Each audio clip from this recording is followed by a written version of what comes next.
ನಮಸ್ಕಾರ. ರಿವ್ಯೂ ಚಾನಲ್ಗೆ ಸ್ವಾಗತ. ನಾನು ಸೌಖ್ಯ ಗಾಂವ್ಕರ್. ಕರ್ನಾಟಕ ವಿಧಾನಸಭೆಯನ್ನ ವಿಸರ್ಜಿಸ್ತಾರ ರಾಹುಲ್ ಗಾಂಧಿ? ಅಂದ್ರೆ ವಿಸರ್ಜಿಸೋದಕ್ಕೆ ಆದೇಶವನ್ನು ಕೊಡ್ತಾರ? ಕರ್ನಾಟಕ ಸರ್ಕಾರವೇ ಶೇಕ್ ಆಗುತ್ತಾ? ಬಹಳ ಮಹತ್ವದ ವಿಚಾರ ಇದು. ಈಗ ಬಿಜೆಪಿ ಮುಗಿಬೀಳ್ತಾ ಇದೆ. ಎಲೆಕ್ಷನ್ ಕಮಿಷನ್ ಹೇಳಿದಂತೆಯೇ ಮಾಡಿ ತೋರಿಸಿ ಕಾಂಗ್ರೆಸ್ಗೆ ಶಾಕ್ ಕೊಟ್ಟಿದೆ.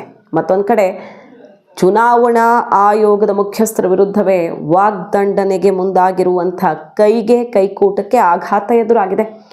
ಎಲ್ಲ ಡೀಟೇಲ್ಸ್ನೂ ಇಡ್ತಾ ಹೋಗ್ತೀವಿ. ಮಿಸ್ ಮಾಡದೆ ನಮ್ಮ ಚಾನಲ್ನ ಸಬ್ಸ್ಕ್ರೈಬ್ ಮಾಡಿ. ನಿಮ್ಮ ಅಭಿಪ್ರಾಯ ಕಮೆಂಟ್ ಮಾಡಿ ತಿಳಿಸಿ. ಎಸ್ ವೀಕ್ಷಕರೇ, ನಂಬರ್ 1, ಡಿಲೀಟ್ ಮಾಡಿದ 65 ಲಕ್ಷ ಹೆಸರುಗಳನ್ನು ಬಹಿರಂಗ ಮಾಡಿ ವೆಬ್ಸೈಟ್ಗೆ ಹಾಕಿದೆ ಆಯೋಗ. ಸುಪ್ರೀಂ ಕೋರ್ಟ್ ಹೇಳಿದ ಡೆಡ್ಲೈನ್ನ ಒಳಗಡೆನೆ ಚುನಾವಣಾ ಆಯೋಗ ಮೊದಲೇ ಹೇಳಿತ್ತು. ನಾವೆಲ್ಲ ಡೀಟೇಲ್ಸ್ ಕೊಡ್ತೀವಿ, ಯಾರ್ಯಾರ ಹೆಸರು ಡಿಲೀಟ್ ಆಗಿದೆ ಮತ್ತು ಯಾವ ಕಾರಣಕ್ಕೆ, ಯಾರು ಅಡ್ರೆಸ್ಸು ಎಲ್ಲ ಕೊಡ್ತೀವಿ.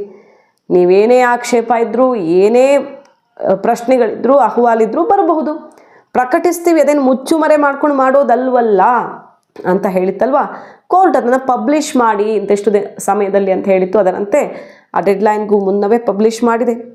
ಅದು ಒಂದು ಬೆಳವಣಿಗೆ.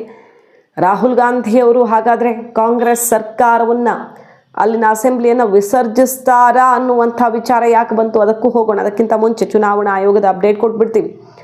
ಬಿಹಾರ ಮತಪಟ್ಟಿ ವಿಶೇಷ ಪರಿಷ್ಕರಣೆ ಭಾಗವಾಗಿ ವೋಟರ್ ಲಿಸ್ಟ್ನಿಂದ ತೆಗೆದುಹಾಕಲಾಗಿದ್ದ 65 ಲಕ್ಷ ಜನರ ಹೆಸರನ್ನು ಸೋಮವಾರ ಚುನಾವಣಾ ಆಯೋಗ ಬಹಿರಂಗಗೊಳಿಸಿದೆ. ಕೋರ್ಟ್ ಹೇಳಿತ್ತು, ಈಗಾಗಲೇ ಆಗಸ್ಟ್ 19 ಒಳಗಡೆ ಅಳಿಸಲಾದ ಹೆಸರುಗಳ ವಿವರವನ್ನು ಸಾರ್ವಜನಿಕಗೊಳಿಸಬೇಕು ಮತ್ತು ಆಗಸ್ಟ್ 22 ಒಳಗಡೆ ಅದರ ಅನುಸರಣ ವರದಿಯನ್ನು ಸಲ್ಲಿಸಬೇಕು ಅಂತ ಸುಪ್ರೀಂ ಕೋರ್ಟ್ ಆದೇಶ ಕೊಟ್ಟಿತ್ತು. ಅದರ ಬೆನ್ನಲ್ಲೇ ಈಗ ಡೀಟೇಲ್ಸನ್ನು ಇಟ್ಟಿದೆ ಸುಪ್ರೀಂ ಕೋರ್ಟ್ ನಿರ್ದೇಶನ. 65 ಲಕ್ಷ ಜನರ ಹೆಸರುಗಳನ್ನು ಆಯಾಯ ಜಿಲ್ಲೆಗಳ ಡಿಸ್ಟ್ರಿಕ್ಟ್ ಮ್ಯಾಜಿಸ್ಟ್ರೇಟ್ ವೆಬ್ಸೈಟ್ನಲ್ಲಿಯೇ ಪ್ರಕಟಿಸಲಾಗಿದೆ. ಸೊ ಆಯಾ ಭಾಗದವರು ಅದನ್ನು ಚೆಕ್ ಮಾಡಿಕೊಂಡು ಖಚಿತಪಡಿಸ್ಕೊಳ್ಬಹುದು ಮತ್ತು ಅದಕ್ಕೆ ಸಂಬಂಧಪಟ್ಟಂತೆ ಅಹವಾಲು, ಮತ್ತೊಂದು ಪ್ರಶ್ನೆಗಳು, ಡಾಕ್ಯುಮೆಂಟ್ಸ್ ಕೊಡೋದು, ಎಲ್ಲ ಪ್ರಾಸೆಸ್ಗೂ ಅವಕಾಶ ಇದೆ. ಸುಪ್ರೀಂ ಕೋರ್ಟ್ ನಿರ್ದೇಶನ ಕೊಟ್ಟ 56 ಗಂಟೆಗಳಲ್ಲಿ ಬಿಹಾರ ಕರಡು ಮತದಾರರ ಪಟ್ಟಿಯಿಂದ ತೆಗೆದುಹಾಕಿದ್ದ ಎಲ್ಲ ಹೆಸರುಗಳನ್ನು ಈಗ ಪ್ರಕಟಿಸಿದ್ದಾರೆ. ಪಾರದರ್ಶಕತೆಯನ್ನು ಕಾಯ್ದುಕೊಳ್ಳುವ ದೃಷ್ಟಿಯಿಂದಾಗಿ ಆ ಹೆಸರುಗಳನ್ನೆಲ್ಲ ಯಾಕೆ ಡಿಲೀಟ್ ಮಾಡಲಾಯಿತು ಅನ್ನೋದ್ರ ಬಗ್ಗೆ ಕೂಡ ಮಾಹಿತಿಯನ್ನು ಅಲ್ಲಿ ಪ್ರಕಟಿಸಲಾಗಿದೆ. ಚುನಾವಣಾ ಆಯೋಗ ಭಾನುವಾರ ಬಿಹಾರ ಮತಪಟ್ಟಿ ಪರಿಷ್ಕರಣೆಯನ್ನು ಸಮರ್ಥನೆ ಮಾಡಿಕೊಳ್ತು. ವಿಪಕ್ಷಗಳಿಗೆ ಚಾಟಿ ಬೀಸಿ ರಾಹುಲ್ ಗಾಂಧಿಗೆ ಮಾಡಿದ ಆರೋಪಗಳಿಗೆಲ್ಲ 7 ದಿನಗಳಲ್ಲಿ ದಾಖಲೆ ಒದಗಿಸಬೇಕು, ಇಲ್ಲ ಕ್ಷಮೆ ಕೇಳಬೇಕು ಅಂತ ಓಪನ್ ಚಾಲೆಂಜ್ ಹಾಕಿದೆ. 7 ಡೇಸ್ ಡೆಡ್ಲೈನ್ ಕೊಟ್ಟಿರೋದು. ರಾಹುಲ್ ಗಾಂಧಿ ಏನೇನು ಆರೋಪ ಮಾಡಿದಾರೋ ಅದಕ್ಕೆ ಡಾಕ್ಯುಮೆಂಟ್ಸ್ ತಂದು ಕೊಡಲಿ. ಈಗ ನಾವು ಪಟ್ಟಿ ಪ್ರಕಟಿಸ್ತೀವಿ ಅಂದರೆ ಭಾನುವಾರ ಮಾಡಿದ್ದು ಘೋಷಣೆಯನ್ನು ಸವಾಲು ಹಾಕಿದ್ದು. ನಾವು ನಿಮಗೆ ಡೀಟೇಲ್ಸ್ ಕೊಡ್ತಾ ಇದ್ದೀವಿ, ನೀವು ನಮಗೆ ದಾಖಲೆ ಕೊಡಿ. ಸಿಂಪಲ್ ಪ್ರಶ್ನೆಯನ್ನು ಇಟ್ಟಿತ್ತು. ಕ್ಷಮೆ ಯಾಚಿಸಿ ಇಲ್ಲ ಅಂದರೆ ಅಂತ ಚುನಾವಣಾ ಆಯೋಗ ಹೇಳಿತ್ತು. ಏನು ಹೇಳಿದೆಯೋ ಅದೇ ರೀತಿಯಲ್ಲಿ ಚುನಾವಣಾ ಆಯೋಗ ಮಾಡಿದೆ, ಈಗ ಪಬ್ಲಿಷ್ ಮಾಡಿದೆ. ಈಗ ರಾಹುಲ್ ಗಾಂಧಿ ಅವರಿಗೆ ಕ್ಷಮೆ ಕೇಳಿ ಅಂತ ಹೇಳಿದ್ದಕ್ಕಾಗಿ ವಾಗ್ದಂಡನೆಗೆ ಮುಂದಾಗಿರೋದು ಅವರ ವಿರುದ್ಧ.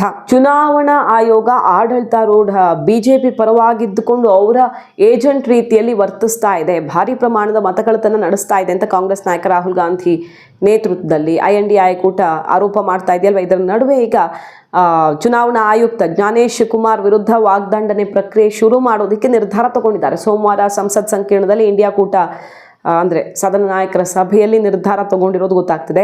ಸುಪ್ರೀಂ ಕೋರ್ಟ್ನ ನ್ಯಾಯಾಧೀಶರ ರೀತಿಯಲ್ಲೇ ಮುಖ್ಯ ಚುನಾವಣಾ ಆಯುಕ್ತರನ್ನು ವಾಗ್ದಂಡನೆ ಮೂಲಕ ಪದಚ್ಯುತಗೊಳಿಸಬೇಕು, ಆ ಹುದ್ದೆಯಿಂದನೇ ಅವ್ರನ್ನ ಕೆಳಗಿಳಿಸಬೇಕು ಅನ್ನೋ ದೃಷ್ಟಿಯಿಂದ ಇದು ದೊಡ್ಡ ಜಯ ಆಗುತ್ತೆ ಆ ರೀತಿ ಮಾಡಿದ್ರೆ. ನೋಡಿ, ಎಷ್ಟು ಒಬ್ಬರು ವ್ಯಕ್ತಿ ಕರಪ್ಟು ಅಥವಾ ಆಡಳಿತ ಪಕ್ಷದ ಜೊತೆಗೆ ಸ್ವತಂತ್ರವಾಗಿ ಕಾರ್ಯನಿರ್ವಹಿಸಬೇಕಾದವರು ಕೈ ಜೋಡಿಸಿದ್ದಾರೆ ಅಂತ ಆರೋಪ ಮಾಡ್ತಿದ್ದಾರಲ್ಲ. ಸೊ ಅವರನ್ನು ಕೆಳಗಿಳಿಸೋದು, ಪದಚ್ಯುತಗೊಳಿಸೋದು ಅನ್ನೋದು ಪ್ಲಾನ್. ಖಂಡಿತ ಇದನ್ನು ಮಾಡೋಕೆ ಅವಕಾಶ ಇದೆ. ಆದರೆ ಕಾಂಗ್ರೆಸ್, ರಾಹುಲ್ ಗಾಂಧಿ ಅವರು ಏನೀಗ ಚುನಾವಣಾ ಆಯುಕ್ತರ ವಿರುದ್ಧ ಅಸ್ತ್ರ ಪ್ರಯೋಗಕ್ಕೆ ಮುಂದಾಗಿದ್ದಾರಲ್ಲ, ಅದು ಸಾಧ್ಯನಾ? ಖಂಡಿತವಾಗಿಯೂ ಸೋಲು ಗ್ಯಾರಂಟಿ. ವಾಗ್ದಂಡನೆಗೂ shock guarantee. ಯಾಕೆ? 2/3 ಬಹುಮತ ಬೇಕು. ವಾಗ್ದಂಡನೆ ಪ್ರಸ್ತಾವ ಮಂಡಿಸೋದಕ್ಕೆ 50ಕ್ಕೂ ಹೆಚ್ಚು ಸಂಸದರ ಬೆಂಬಲ ಬೇಕು. ಅದು ಆಗಬಹುದು. ಬಟ್ ಇದು 2/3 ಬಹುಮತವನ್ನು ಸಂಸತ್ನಲ್ಲಿ ಪಡ್ಕೊಳ್ಬೇಕಾಗತ್ತೆ. ಹಾಗಾಗಿ ಪ್ರತಿಪಕ್ಷಗಳ ಬಳಿ ವಾಗ್ದಂಡನೆ ಪೂರ್ಣಗೊಳಿಸೋದಕ್ಕೆ ಅಗತ್ಯ ಇರುವಂತಹ ಬಹುಮತವೇ ಇಲ್ಲ. ಆದರೂ ಕೂಡ ಇದನ್ನು ಖಂಡಿಸೋದಕ್ಕೋಸ್ಕರ ಏನೋ ಮಾಡಿದ್ವಿ ಅಂತ ಮಾಡಬಹುದೇ ಬಿಟ್ಟರೆ ಈ ಪ್ರಕ್ರಿಯೆ ಪೂರ್ಣಗೊಳಿಸೋಕ್ಬೇಕಾದ ಬಲವಿಲ್ಲ ಅನ್ನೋದು ಕ್ಲಿಯರ್. ಚುನಾವಣಾ ಆಯೋಗದ ವಿರುದ್ಧ ಈಗ ಕಾಂಗ್ರೆಸ್ ಯಾವ್ಯಾವ ರೀತಿ ಸಾಧ್ಯವೋ ಆ ರೀತಿಲೆಲ್ಲ ಮುಗಿಬೀಳ್ತಿದೆ. 7 ದಿನ ಅವಕಾಶ ಕೊಟ್ಟಿದ್ದಾರೆ, ನೀವು ಏನು ಡಾಕ್ಯುಮೆಂಟ್ಸ್ ಇದೆಯೋ ತಂದು ಕೊಡಿ ಅದನ್ನು. ಈಗ SIR ಬಿಹಾರದ್ದೇ ಎಕ್ಸಾಂಪಲ್ ತಗೊಳ್ಳೋಣ. ಬಿಹಾರದ ಈ ಪರಿಷ್ಕರಣೆ ವಿರುದ್ಧ ಸಿಕ್ಕಾಪಟ್ಟೆ ಆರೋಪ ಇದೆಯಲ್ಲ, ಅದು ಸುಪ್ರೀಂ ಕೋರ್ಟ್ನಲ್ಲಿದೆ ಕೇಸು. ಸುಪ್ರೀಂ ಕೋರ್ಟ್ ಎಲ್ಲವನ್ನ ಗಮನಿಸಿದೆ, ಎಲ್ಲ ವಾದ ಆಲಿಸಿದೆ. ಹಾಗಂತ ಈ ಪ್ರಕ್ರಿಯೆಗೇನು ತಡೆ ಕೊಟ್ಟಿಲ್ಲ ಸುಪ್ರೀಂ ಕೋರ್ಟು. ಪಬ್ಲಿಷ್ ಮಾಡಿ ಪಾರದರ್ಶಕವಾಗಿಡಿ ಅಂತ ಹೇಳಿದೆ ಮತ್ತು ಈ ಪ್ರಕ್ರಿಯೆ ಮತದಾರ ಸ್ನೇಹಿ ಅಂತ ಬಣ್ಣಿಸಿದೆ. ಚೆನ್ನಾಗಿದೆ, ಇದು ಎಕ್ಸ್ಟ್ರಾ ಡಾಕ್ಯುಮೆಂಟ್ಸ್ಗೆ ಅನುವು ಮಾಡಿಕೊಡ್ತಾ ಇದೆ ಅಂತ ಬಣ್ಣಿಸಿದೆ, ಬಲ ಸಿಕ್ಕಿದೆ. ಹಾಗಾದರೆ ಈ ಹೋರಾಟ ಮಾಡ್ತಿರೋರು ಸುಪ್ರೀಂ ಕೋರ್ಟ್ಗಿಂತ ದೊಡ್ಡವರ ಅನ್ನುವಂಥ ಆಕ್ರೋಶ ವ್ಯಕ್ತವಾಗ್ತಿರೋದು. ಮತ್ತೊಂದು ಕಡೆಗೆ ರಾಹುಲ್ ಗಾಂಧಿಯವರು ಉತ್ತರಿಸಬೇಕಾಗಿರೋದು ಅಂತ ಈಗ BJP ಹಾಕಿರೋ ಓಪನ್ ಚಾಲೆಂಜ್, ಕರ್ನಾಟಕ ಸೇರಿದಂತೆ ಎಲ್ಲೆಲ್ಲಿ ಕಾಂಗ್ರೆಸ್ ಸರ್ಕಾರ ಇದೆಯಲ್ಲ ಆ ವಿಧಾನಸಭೆಗಳನ್ನು, ಆ ಅಸೆಂಬ್ಲಿಗಳನ್ನು ವಿಸರ್ಜಿಸಿ, ಡಿಸಾಲ್ವ್ ಮಾಡಿ ನೀವು. ಯಾಕಂದರೆ ನಿಮಗೆ ಚುನಾವಣಾ ಆಯೋಗದ ಮೇಲೆ ನಂಬಿಕೆ ಇಲ್ಲ. ಈಗ ಲೋಕಸಭೆಯನ್ನು ವಿಸರ್ಜಿಸಿ ಎನ್ನುವಂಥ ಆಕ್ರೋಶ ಎದ್ದಿದೆ. ಎಲ್ಲ TMC, DMK, ಕಾಂಗ್ರೆಸ್ಸು, ಬೇರೆ ಬೇರೆ ಪಕ್ಷಗಳೆಲ್ಲ ಒಗ್ಗಟ್ಟಾಗಿವೆ ಈ ಹೋರಾಟದಲ್ಲಿ. ಲೋಕಸಭಾ ಚುನಾವಣೆ ಬಹಳ ಅಕ್ರಮವಾಗಿ ನಡೆದಿದೆ. ಸೊ ಪ್ರಧಾನಿ ನರೇಂದ್ರ ಮೋದಿ ಅವರು ಆ ಕುರ್ಚಿಯಲ್ಲಿ ಕೂತಿರೋದು ಅಕ್ರಮದ ಮೂಲಕ. ಹಾಗಾಗಿ ಲೋಕಸಭೆ ವಿಸರ್ಜಿಸಿ ಎನ್ನುವಂಥ ಆಕ್ರೋಶ ಹೋರಾಟ ಶುರುವಾಗಿರೋದಲ್ವಾ. ಈಗ BJP ಹಾಕಿರೋ ಚಾಲೆಂಜ್ ಏನಂದರೆ ಕಾಂಗ್ರೆಸ್ ಸರ್ಕಾರ ಎಲ್ಲೆಲ್ಲಿದೆ ಇದೆಯಲ್ವಾ, ಕರ್ನಾಟಕದಲ್ಲಿದೆ, ತೆಲಂಗಾಣದಲ್ಲಿದೆ, ಹಿಮಾಚಲ ಪ್ರದೇಶದಲ್ಲಿ, ಇಲ್ಲೆಲ್ಲ ಅಸೆಂಬ್ಲಿಯನ್ನು ನೀವು ವಿಸರ್ಜಿಸಿ. ನಿಮಗೆ ಚುನಾವಣಾ ಆಯೋಗದ ಮೇಲೆ ನಂಬಿಕೆ ಇಲ್ಲ. ಅದು ಹೆಂಗೆ ನೀವು ಗೆದ್ದಲ್ಲಿ ಓಕೆ, ಸೋತಲ್ಲಿ ಅಕ್ರಮ. ಸರಿ, ನಿಮ್ಮ ಅಕ್ರಮ ಅಂತ ಲೋಕಸಭೆ ವಿಸರ್ಜಿಸೋದಕ್ಕೆ ಸವಾಲು ಹಾಕ್ತಿದ್ದೀರಿ ಅಂದರೆ ವಿಸರ್ಜಿಸಿ ನೀವು ಗೆದ್ದಿರುವಂಥ ವಿಧಾನಸಭೆಗಳನ್ನು ಅನ್ನುವಂಥ ಓಪನ್ ಚಾಲೆಂಜ್ ಹಾಕಿರೋದು ಈಗ ಕಾಂಗ್ರೆಸ್ಗೆ. ಕಾಂಗ್ರೆಸ್ ಹೇಳ್ತಿರೋದೇನು, ಈಗ ನಮಗೆ ಸಾಕ್ಷಿ ಕೊಡಿ ಅಂತೀರಿ, ನಮಗೆ ಸೈನ್ ಮಾಡಿಕೊಡಿ ಡಿಕ್ಲರೇಷನ್ ಅಂತೀರಿ, ಮೊದಲು EC ಪ್ರಮಾಣ ಪತ್ರ ಸಲ್ಲಿಸಲಿ ಅಂತ ಅವರು ಹೇಳ್ತಿರೋದು. ಮತದಾರರ ಪಟ್ಟಿ ದೋಷ ರಹಿತವಾಗಿದೆ ಅಂತ ಚುನಾವಣಾ ಆಯೋಗ ಸುಪ್ರೀಂ ಕೋರ್ಟ್ನಲ್ಲಿ ಮೊದಲು ಪ್ರಮಾಣ ಪತ್ರ ಸಲ್ಲಿಸಲಿ, ನಾವು ಲೋಪ ಇದೆ ಇದರಲ್ಲಿ ಅಂತ ಆಮೇಲೆ ಪ್ರಮಾಣ ಪತ್ರ ಸಲ್ಲಿಸ್ತೀವಿ ಅಂತ ಹೇಳ್ತಿದೆ. ನಾವು ಸಲ್ಲಿಸ್ತೀವಿ, ಫಸ್ಟು ಎಲೆಕ್ಷನ್ ಕಮಿಷನ್ ಸಲ್ಲಿಸಲಿ, ನಾವು ಕೊಟ್ಟಿದ್ದು ಸರಿ ಇದೆ ಅನ್ನೋ ರೀತಿಯಲ್ಲಿ ರಾಹುಲ್ ಗಾಂಧಿಯವರ ವಾದ. ಸೊ ಜಟಾಪಟಿ ಬಹಳ ದೊಡ್ಡ ಮಟ್ಟದಲ್ಲಿ ಮುಂದುವರಿತಿದೆ. ಎಲೆಕ್ಷನ್ ಕಮಿಷನ್ ಮಾತ್ರ ವಿತ್ ಡೇಟಾ, ವಿತ್ ರೀಸನ್ಸು ಎಲ್ಲವನ್ನ ಪ್ರಕಟಿಸಿದೆ. ಈಗ ಸ್ಥಳಾಂತರಗೊಂಡವರು, ಮೃತಪಟ್ಟವರು ಎಲ್ಲ ಡೀಟೇಲ್ಸನ್ನು ಕೂಡ ಈಗ ಚುನಾವಣಾ ಆಯೋಗ ರಿಲೀಸ್ ಮಾಡಿದೆ. 22.34 ಲಕ್ಷ ಮೃತಪಟ್ಟ ಮತದಾರರು, 36.38 ಲಕ್ಷ ಶಾಶ್ವತವಾಗಿ ಸ್ಥಳಾಂತರಗೊಂಡವರು ಅಥವಾ ತಮ್ಮ ವಿಳಾಸದಲ್ಲಿ ಪತ್ತೆಯಾಗದವರು, 7 ಲಕ್ಷ ಒಂದಕ್ಕಿಂತ ಹೆಚ್ಚು ಕಡೆ ತಮ್ಮ ಹೆಸರನ್ನು ನೋಂದಾಯಿಸಿದವರು, ಇಂಥವರ ಲಿಸ್ಟನ್ನು ರಿಲೀಸ್ ಮಾಡಿದೆ. BJP ಮುಗಿಬೀಳ್ತಿರೋದೇನು, ಪಾಪ ಕೆಲವರನ್ನು ಓಲೈಸೋದಕ್ಕೆ ಅಕ್ರಮವಾಗಿ ನುಸುಳಿರೋರು ಅಥವಾ ಅಕ್ರಮವಾಗಿ ಏನು ಮತದ ಹಕ್ಕನ್ನು ಪಡ್ಕೊಂಡು ಬೇರೆ ಬೇರೆ ಲಾಭ ಪಡ್ಕೊಳ್ತಿರ್ತಾರಲ್ಲ ಅಂಥವರನ್ನು ಓಲೈಸೋದಕ್ಕೋಸ್ಕರ ಈ ಹೋರಾಟಕ್ಕಿಳಿದಿದೆ ಕಾಂಗ್ರೆಸ್ಸು. ಬಿಟ್ಟರೆ ಇದರಲ್ಲಿ ಇನ್ಯಾವುದೇ ಉದ್ದೇಶ ಕಾಣಿಸ್ತಾ ಇಲ್ಲ. ಕಾಂಗ್ರೆಸ್ ಈ ಓಲೈಕೆಯನ್ನು ಬಿಟ್ಟರೆ ಅವರಿಗೆ ವಾಸ್ತವ ಅರ್ಥ ಆಗತ್ತೆ ಅಂತ ಮುಗಿಬಿದ್ದಿರೋದು. ಈಗ ವಿರೋಧ ಪಕ್ಷ ಮತ್ತು ರಾಹುಲ್ ಗಾಂಧಿಯವರ ಆರೋಪ ಏನು, ಮತಗಳತನ ಆರೋಪದ ಕುರಿತು ತನಿಖೆ ಯಾಕೆ ಶುರು ಮಾಡಿಲ್ಲ ಅನ್ನೋ ನಾವು ಪ್ರಶ್ನೆ ಎತ್ತಿದ್ದೀವಿ. ಅದಕ್ಕೆ ಉತ್ತರ ಕೊಡ್ತಿಲ್ಲ ಚುನಾವಣಾ ಆಯೋಗ ಅಂತ.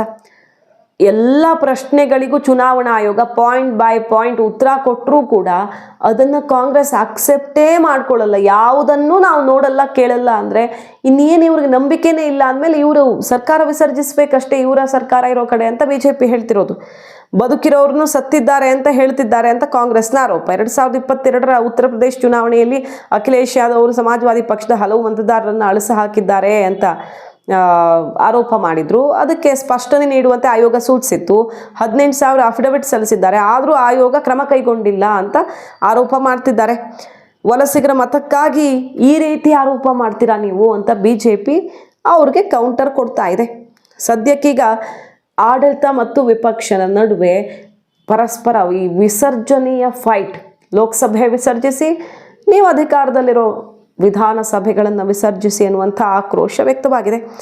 ಈಗ BJP ಹೇಳ್ತಿರೋದಿಷ್ಟೇ, ಏನು ಚುನಾವಣಾ ಆಯೋಗದ ಮೇಲೆ ಇಷ್ಟು ದೊಡ್ಡ ದೊಡ್ಡ ಆರೋಪ ಮಾಡ್ತಿರಲ್ವ, ಆರೋಪ ಮಾಡ್ತಿರೋರು ಬೇಲ್ ಮೇಲಿರೋರು ಕರಪ್ಷನ್ ಕೇಸು, ಆ ಕೇಸು, ಈ ಕೇಸು ಅಂತ ಗಂಭೀರ ಸ್ವರೂಪದ ಪ್ರಕರಣಗಳಲ್ಲಿ ಜಾಮೀನು ಮೇಲೆ ಹೊರಗಡೆ ಇರುವಂಥವ್ರು, ರಾಹುಲ್ ಗಾಂಧಿ, ತೇಜಸ್ವಿ ಯಾದವ್ ಅಂಥವರು ಇಷ್ಟು ದೊಡ್ಡ ಆರೋಪವನ್ನು ಚುನಾವಣಾ ಆಯೋಗದ ಮೇಲೆ, ಆಯುಕ್ತರ ಮೇಲೆ ಮಾಡ್ತಿದ್ದಾರಲ್ಲ, ಇವ್ರ ಬುದ್ಧಿಗೆ ಏನು ಹೇಳೋಣ, ಇವರು ಕೋರ್ಟ್ಗಿಂತಲೂ ದೊಡ್ಡವರ ಅನ್ನುವಂಥ ಆಕ್ರೋಶ ಈಗ BJPಯಿಂದ ವ್ಯಕ್ತವಾಗಿದೆ. ಸೊ ರಾಹುಲ್ ಗಾಂಧಿ ಅವ್ರಿಗೀಗ ಏನೇನು ದಾರಿಗಳನ್ನು ಆಯ್ಕೆ ಮಾಡ್ಕೊಂಡಿದ್ದಾರಲ್ಲ ಅವರು, ವಾಗ್ದಂಡನೆ, ಅಲ್ಲೂ ಕೂಡ ಗೆಲುವು ಸಿಗಲ್ಲ. ಯಾಕಂದರೆ ಬಹುಮತದ ಕೊರತೆ ಇದೆ.